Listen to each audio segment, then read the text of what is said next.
And now we take a look at news stories making headlines around the globe. President Bola Tinubu has forwarded the names of 32 ambassadorial nominees to the Senate for confirmation.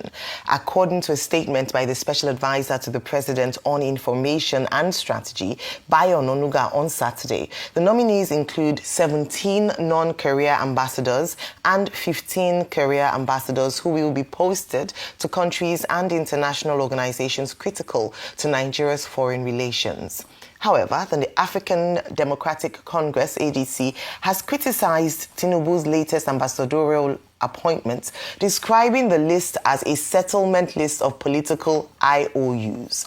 The party took particular exception to the nomination of Professor Mahmood Yakubu, the immediate past chairman of the Independent National Electoral Commission, INEC, saying his appointment, coming only 2 years after supervising the election that brought President Tinubu into office, would lend credence to the widespread allegation that the former INEC chief might not have been a neutral umpire in the 2023 election and could further undermine the credibility of INEC.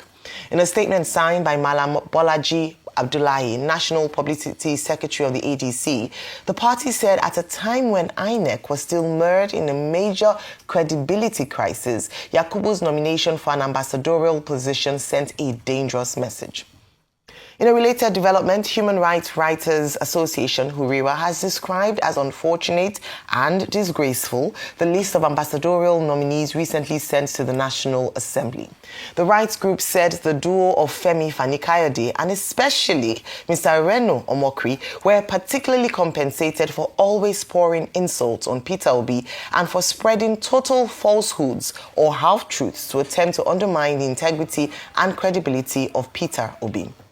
Huriwa singled out Mr. Reno Omokri, a man who was critical of the then presidential candidate Bola Tinubu, whom he called unprintable names, but capitulated when it was alleged that he was heavily financially induced to become his full-time praise singer and propagandist. Moving on to security news this morning, the Kogi State government has confirmed the abduction of several worshippers in Ejiba, a community in Yagba West local government area of the state. Arise News gathered that suspected bandits in large numbers attacked the newly established Cherubim and Seraphim Church and whisked away an unconfirmed number of worshippers.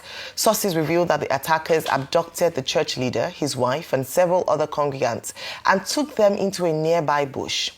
Confirming the incidents, the Kogi State Commissioner for Information and Communication, Kingsley Fonwo, said in a statement on Sunday that a combined security network comprising conventional security agencies and local security outfits has commenced efforts to rescue the abducted worshippers. Fonwo noted that the government is yet to receive an official report on the exact number of persons kidnapped. He added that authorities in Yagba West local government are working closely with security operatives to ensure the safe return of all victims. Meanwhile, worshippers in the Kontagora Catholic Diocese of Niger State have called on President Bola Ahmed Tinubu to act swiftly and ensure the safe return of the abducted students and teachers of St. Mary's Catholic School in Papiri, Agwara local government area of the state. One of the worshippers, a retired teacher, Madam Cecilia Audi, after the Sunday mass gathering, called on President Tinubu to act fast like he did with the abducted schoolgirls in Kebbi State. Another parent and worshipper, Tina Okeke, who is also the Provincial Catholic Women President, and Mrs. Elizabeth Oti, charged women in the state and Nigeria at large to join in the prayers for the urgent release of those in captivity. Still on insecurity, troops of Operation Mesa under the 3 Brigade of the Nigerian Army, Kano, have successfully rescued 7 kidnapped victims during a late-night operation in Sanyanwa, local government area of the state. The rescue operation, according to the Assistant Director, Army Public Relations, Captain Babatunde Zubairu, was launched following a distress call from residents of Yankamaye, Sekingari, who reported bandit activity in the community. Zubairu disclosed that the attackers had earlier killed a 60-year-old woman before the troops arrived. He disclosed that after the initial contact, soldiers pursued the armed men along their withdrawal route towards Rimaye and engaged them with what he described as a high volume of fire, forcing them to abandon their captives. However, 4 abducted victims remain unaccounted for. Moving on to other stories, the Federation account received a significant boost in the first 3 quarters of this year, with the Federal Accounts Allocation Committee, FAC, reporting that a total of 2.359 trillion naira in outstanding revenue arrears was reconciled and paid to the federal government and subnational governments between January and September. The committee's detailed reports for November 2025, seen by this day, showed that the inflow sourced from crude sales, royalty arrears, domestic gas payments, and other under-remitted revenues helped moderate pressure on monthly allocations amid continuing fiscal strain on the 3 tiers of government. According to the FAC subcommittee, 370.43 billion naira was recovered and paid in September alone. This amount included $52.95 million in crude-related arrears remitted at an exchange rate of 1,474 naira to the dollar, along with royalty and domestic gas components from both Nigerian National Petroleum Company, NNPC Limited, and Nigerian Upstream Petroleum Regulatory Commission, NUPRC. Specifically, the September inflow pushed the cumulative reconciliation total for the first 9 months of the year to 2,359,628,451,600.61. That's 2 trillion, I beg your pardon, the highest in recent FAC reconciliation cycles. Now, today, the World Health Organization is joining partners and communities around the globe to commemorate World AIDS Day 2025 under the theme, Overcoming Disruption, Transforming the AIDS Response. An estimated 40.8 million people are living with HIV around the world, 610,000 of whom live in the Eastern Mediterranean region, where the number of annually estimated new infections has almost doubled in less than a decade, rising from 37,000 in 2016 to 72,000 in 2024. Yet, fewer than 4 in 10 know their status, and less than a third are receiving treatment in the region. Across Nigeria, clinics are reporting disruptions, shortages, and delays in human immunodeficiency virus, acquired immunodeficiency syndrome, HIV/AIDS testing kits, pre-exposure prophylaxis, condoms, community outreach programs, and antiretroviral therapy refills. The interruptions began early this year after the Donald Trump administration halted foreign aid, affecting funds traditionally channeled through the U.S. Agency for International Development, USAID. And finally, in our news today, Nigeria's leading financial technology company, OPay, says it remains committed to bringing financial inclusion to all citizens, irrespective of class and creed. It also vowed to keep providing fast, reliable, and secure banking services. Executive Director OPay Nigeria, Elizabeth Wang, gave this assurance in Ibadan during the opening of its Ibadan office. She also assured OPay customers that their funds are safe and that the company will keep offering quality service. Arise News correspondent Olutayo Famous Cole, who was at the launch, has more details in this report. In Nigeria, millions remain unbanked, missing out on opportunities for growth and prosperity. Limited access to financial services also hinders economic progress, perpetuating poverty and inequality. However, OPay, a leading financial technology company, offers a wide range of payment services, including money transfer, bill payments, airtime and data purchase, card service, and merchant payments. The company hopes to expand its customer base and bring financial satisfaction closer to all Nigerians through the launch of its Ibadan office.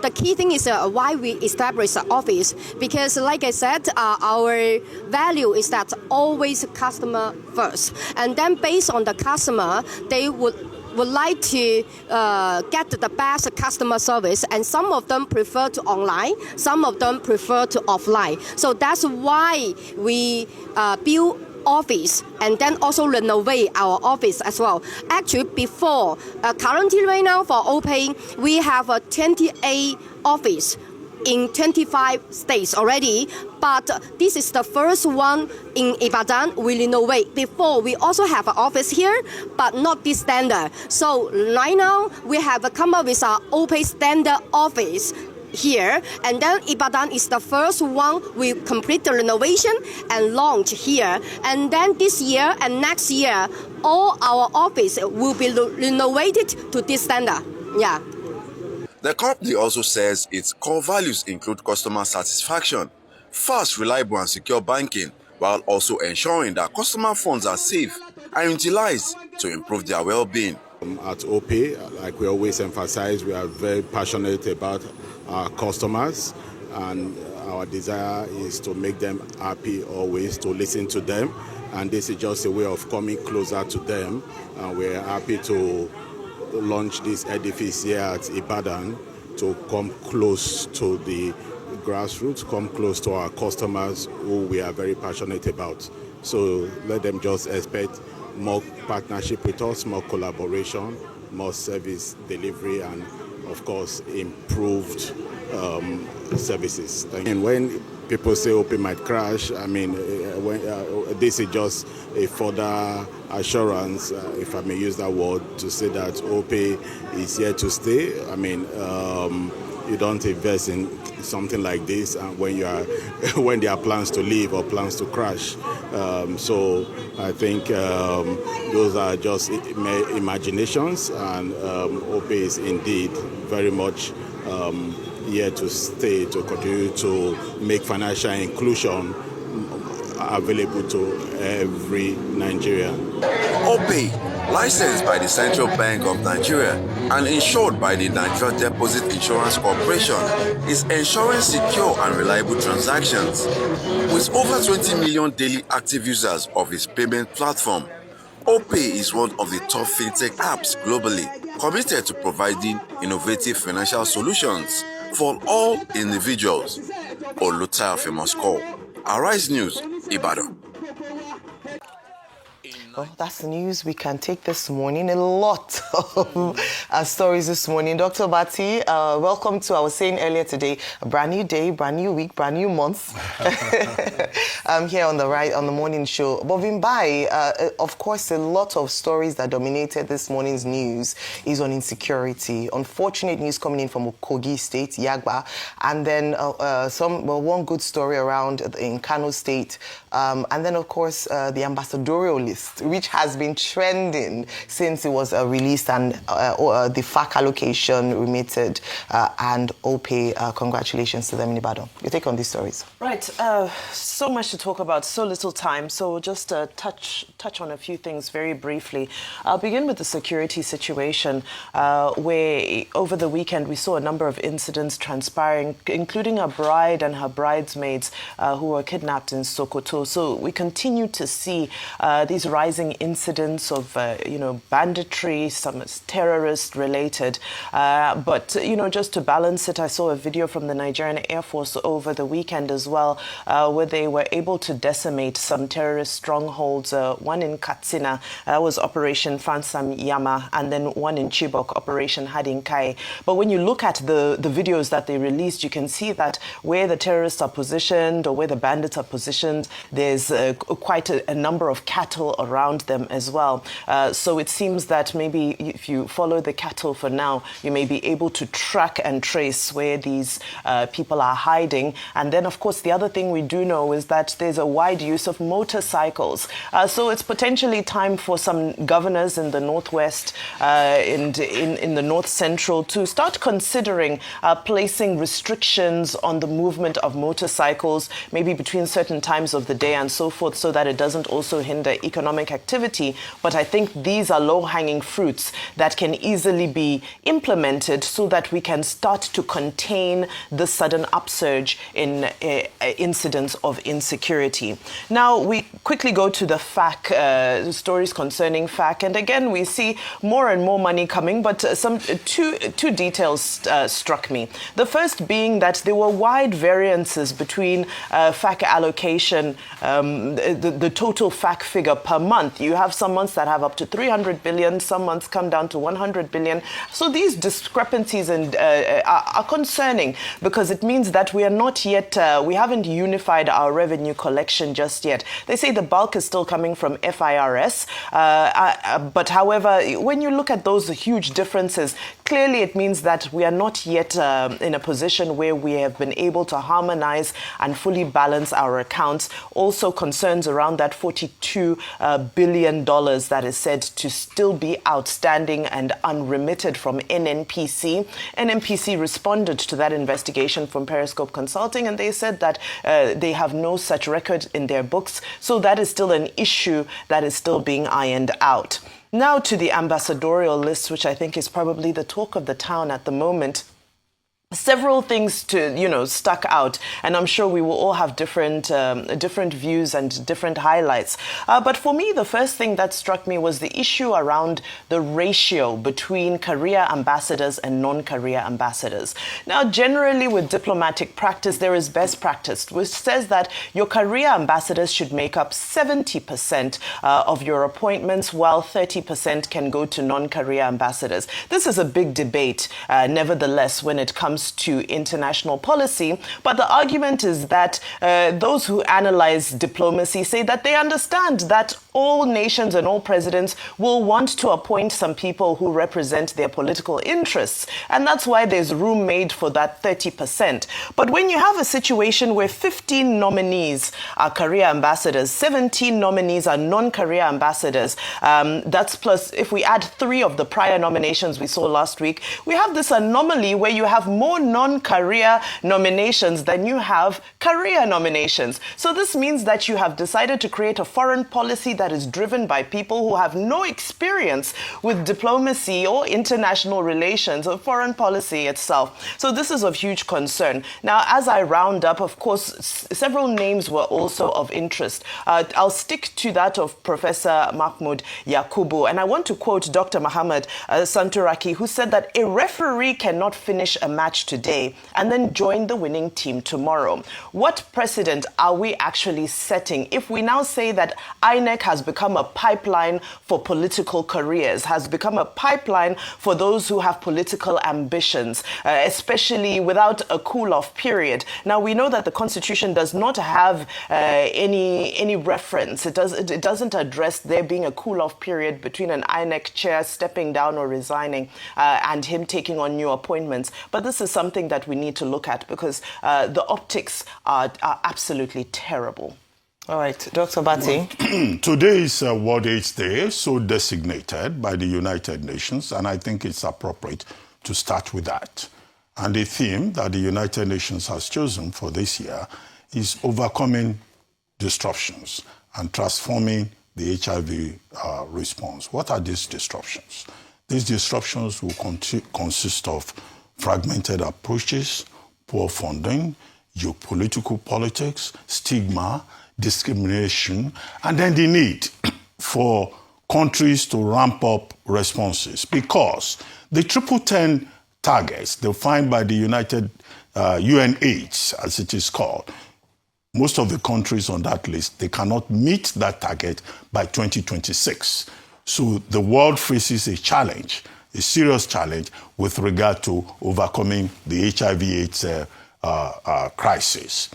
Now, many countries have tried to formulate their own responses. Developing nations that are most affected have realized the fact that the US removing funding under PEPFAR, the presidential funding arrangement by the US, in January, although President Trump later restored and put out HIV funding, had affected many countries. In Nigeria, for example, over a period of 18 years, the United States has spent about over $18 billion providing support for Nigeria. But all of that now, with the new management structure, is a bit uncertain.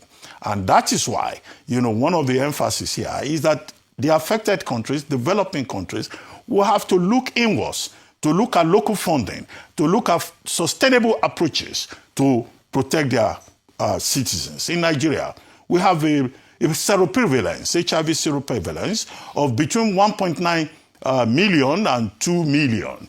And in terms of distribution, the South-South is the most affected, with about 3.01%. The Northwest has the lowest rate with 0.1% seroprevalence. In Lagos, Lagos has 1.1% seroprevalence, with about 160,000 persons in Lagos living with HIV/AIDS. However, Lagos State is said to stand tall out of all the 36 states of the Federation because it has the most coordinated response system. At the community level, a lot has been achieved, but there is still a lot of challenge in terms of facilities, in terms of access, in terms also of the behavior of individuals. Yesterday, I had the privilege to have interviewed Professor Alero Roberts, Professor of Community and Family Health at the Lagos University Teaching Hospital, who pointed out that for individuals, and I'm singling out only that aspect of our contribution because it has to do with individuals. And what is there is also a day to promote awareness. She talked about abstinence. She talked about behavior. In terms of abstinence, she was saying, just stick to one partner. Don't go about risking your life. Behavior, that is also related. And then the third, she talked about condom. A report by UNH indicates that in Nigeria, or particularly Lagos, condom use has declined by about 50%. So a lot of people who are living in a risky manner, the message to them is that, look, they have to follow this ABC as defined by, Professor Roberts.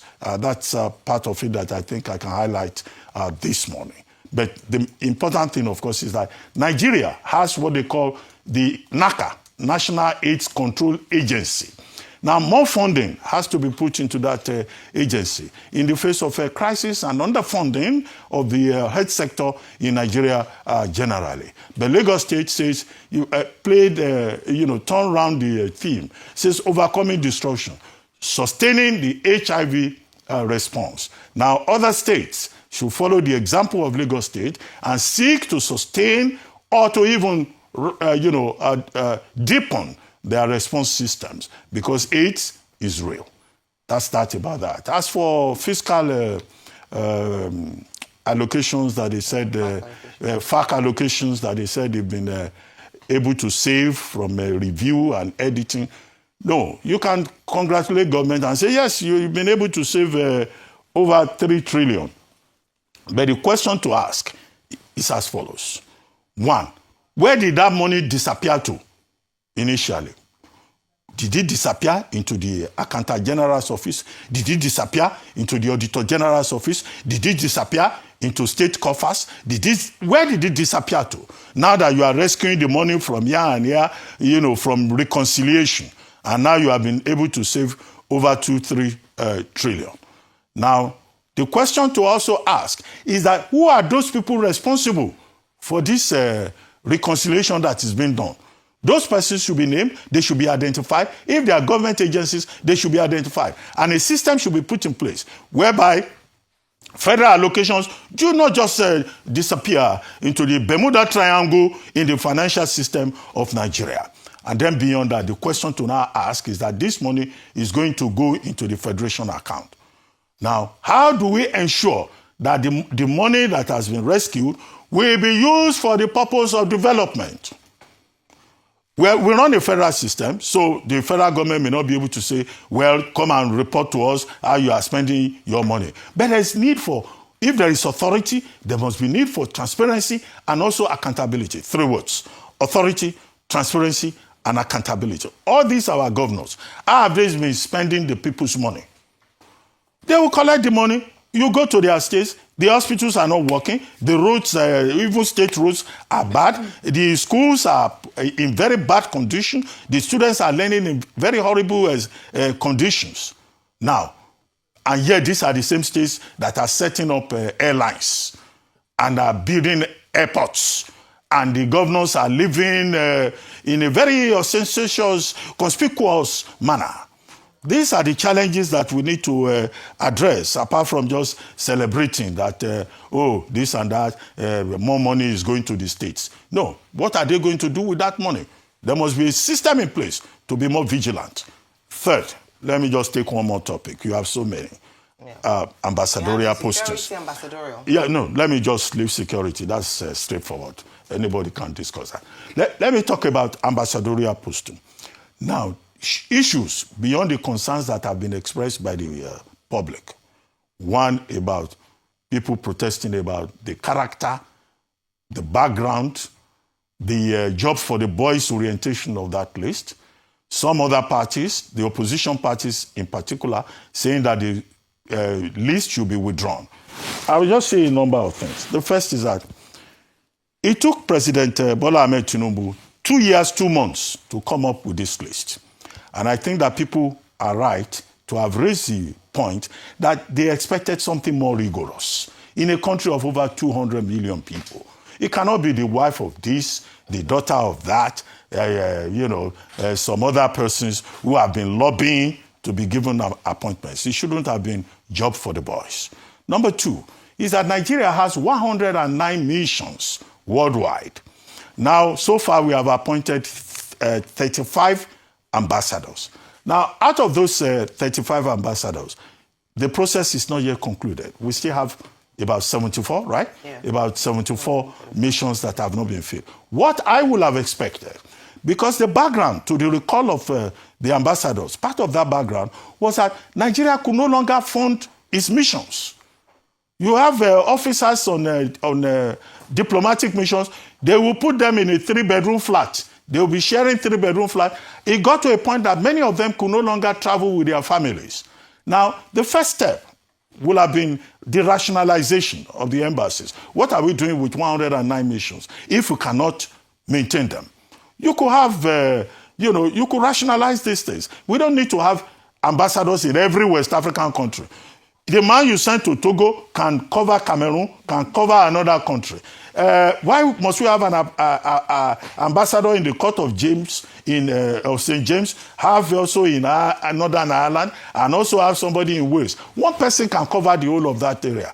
One person can cover blocks of Europe, to save costs and to make sure that these ambassadors are not going to go there and then they will be asking for money all the time. The third point, when time comes, there will be more detailed analysis, but I think these fundamental, foundational issues are important, is that these ambassadors that have been appointed, it's not automatic. Yeah. We may end up not even having ambassadors until towards the end of 2026, because first, the screening by the Senate, then the application for the agreement with the host country. The host country has to accept you. So people are concerned about character. The host countries too will do their investigations. And many of these people may be rejected. In fact, we may not even send any of these 35 persons out, or some of them may not even get there until we are in election time. However, if President Tinubu wins second term, of course, maybe he will retain some of them. But the delay is also a source of concern. So we just hope that the Senate will do due diligence. But if precedence is anything to follow, and with the Senate, the other day, First Lady invited them to dinner, and they said they were excited to go and have dinner with their mommy. So if mommy's husband says, this is my list for ambassadors, I do not think that this Senate will disobey mommy's husband. All right. Okay, Dr. Masi, serious business, but you just have a way of at least bringing out the light side so we can laugh. Oh, wow, mommy's husband, Mr. President. All right. Okay, all right. Very important. I think from the last point that Dr. Bati made around, the hope of the people who have criticized this list, heavily criticized this list, from the opposition parties to civil society groups to thought leaders to people who have Nigeria's interest at heart, criticizing some of the names on this list, the hope of these people would be that, okay, there are stages to be passed. If the executive didn't get it quite right, at least the legislature will come in as one of the arms of government to fix things. But what we've seen in recent times is that it's a rubber stamp assembly. This 10th assembly itself has been under a lot of criticism. So it beggars belief what would change. And I would want to put a challenge to the Senate this morning that based on some of the criticisms on the personalities, characters, experiences of these people on this list, would they be bold enough to actually do a rigorous, proper, in-depth screening and take some people out who are not qualified to do this. Now, you can say that, experience, competence can be taught. You can learn these things whether on the job or just before you take on the role. However, how can you teach character in old age? How can you teach some certain qualities that are expected of a diplomat at this stage? Let me take a few quotes. I read a few literature around, diplomacy, I studied international relations myself. So you understand the character of the people that you're sending as your chief diplomat representing the president and the country in missions abroad. Has already been established, we have 109 missions abroad, and Nigeria enjoys quite a cordial relationship with many of these missions. One of the reasons why the ambassadorial list even came again to the fore, despite calls over the last 2 years for the president to make appointments, is the fact that we didn't have a formal president's presence representing the president in these missions. Following the United States designation of Nigeria as a country of particular concern, which a number of people opined that if we had had an ambassador, he would have been able to diplomatically dialogue with the country to perhaps not get us to this level or not make the situation as bad, represent the interests of Nigeria diplomatically. And so this call for a list for ambassadorial posting was made. And then the president rose to the occasion and after 2 years, released a list. A number of people have called this list underwhelming. Would any of these people on this list, aside from the career ambassadors, be able to engage diplomatically in dialogue, these officials, to present Nigeria in a light that is favorable? Do they have the capacity to do it? Do they have the skill? Do they have the expertise, the technique to engage? Winston Churchill had said, now, diplomacy is the art of telling people to go to hell in such a way that they ask for directions. And then Isaac Newton said, tact is the knack of making a point without making an enemy. I say this because when you see the positions of these men in history, you would find out some of the names on this list do not fit that bill. Many of them have actually done the opposite, made a lot of enemies because of their lack of tact and in pursuance of their support of a political figure. We also talk about qualities like integrity. Many of them have been white today, black tomorrow.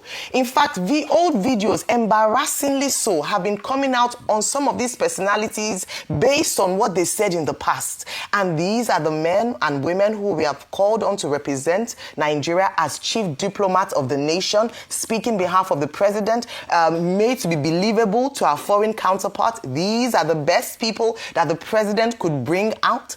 Now, another thing I would look at as well, based on recent decisions, appointments, directives of the president in recent times, is perhaps the president needs to take a closer look at his advisors, because the people who are advising him are not telling him the truth. We have had a lot of, direction, flip-flops, announce, we take it back. Look at the pardon list, for instance. And who are the people who sit in a committee who are advising the president in such a way that he makes such big mistakes and then will come down the road to say, okay, based on public sentiment and public response, we are withdrawing the list and resubmitting. It embarrasses the government. And so maybe the enemy of the president himself is within his own camp and might need to review the people who are with him. It goes on to insecurity as well, because sometimes the reason why the government does not act is because the people around them are insulating them from the truth that is happening and minimizing what is actually on ground. And so maybe this morning, what the spotlight should be, who are the president's men? Who are the people advising him? Who are the people, who are the technocrats around him who are giving him such bad advice. They call it Ahitophelic counsel, such that it is embarrassing to the government. He keeps making U-turns on certain appointments, and it looks like it's just a joke, and we don't have people who know what they are doing in and around the president. I'm hoping that again the president will review based on public opinion this list he has brought out, because again I mentioned that these are the chief diplomats, heads of mission for Nigeria across the 109 foreign missions. Only 35 have been appointed, but most of it look like a simple, if I call it call it what it is, simply a joke. Most of it.